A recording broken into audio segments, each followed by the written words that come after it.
Have you ever thought about the connection between what's happening inside your brain and what you actually do every day? We're diving into a new technology called Neuroanalysis Pro, which has this incredible idea. What if we could really connect those dots? Let's get into it. And that's the big question, isn't it? It's one thing to see a brain scan in a sterile lab environment, but it's a whole other challenge to link that information to the choices we make, the habits we form, and our mental health out in the messy, real world. So, how on earth do you bridge that gap? Well, that's precisely the problem Neuroanalysis Pro is designed to solve. Think of it as a bridge, connecting these two super complex worlds, the private, internal world of our brain signals and the external world of our everyday lives. So how does it build that bridge? The secret is in collecting what it calls digital signatures. You can think of them as tiny, unique footprints that our mind and body leave behind. The device is built to gather these footprints from two places at once, from our brain activity and from our daily actions. The whole process is kind of like a detective story. To really understand what's going on, you need forensic evidence from the scene, which is the brain, but you also have to track the person's movements and actions out in the world. So let's see how it gathers all these clues. The system basically has two different data streams running in parallel. One is focused inward, sampling what the brain is doing, and the other is focused outward, sampling what we are doing. It's putting those two perspectives together that makes this whole thing so powerful. And for sampling the brain, we're not talking about some giant, scary machine in a hospital. It uses a wearable head cap to do electrophysiology, which is really just a fancy way of saying it listens to the brain's electrical chatter.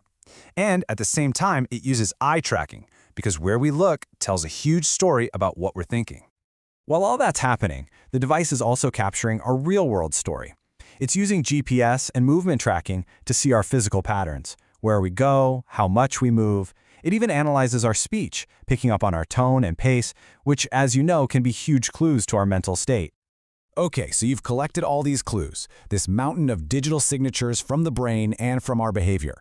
But just having a pile of data doesn't give you answers, right? You need a detective to piece it all together. And in this system, that detective is a very specific, very smart AI.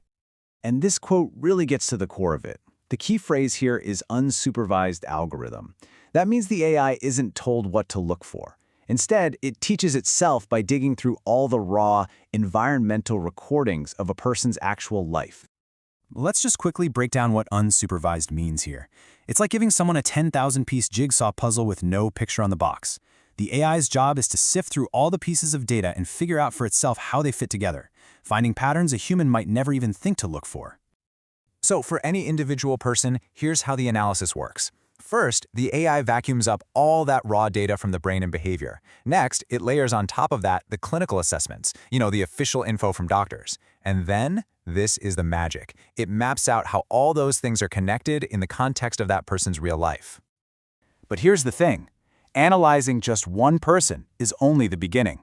The real power, the true game changer, comes when the AI can learn from a whole crowd of people. Think about it. One device gives you a super deep but pretty narrow look into one person's world. But the potential just explodes when you start combining the data from hundreds or thousands of devices. The AI's learning curve goes vertical, and it starts seeing these huge universal patterns that are totally invisible when you're just looking at one person.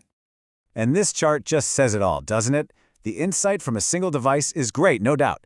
But look at that jump when you pull the data from lots of devices. This is the cumulative learning effect in action. The whole system gets smarter and more insightful with every single person added to the network.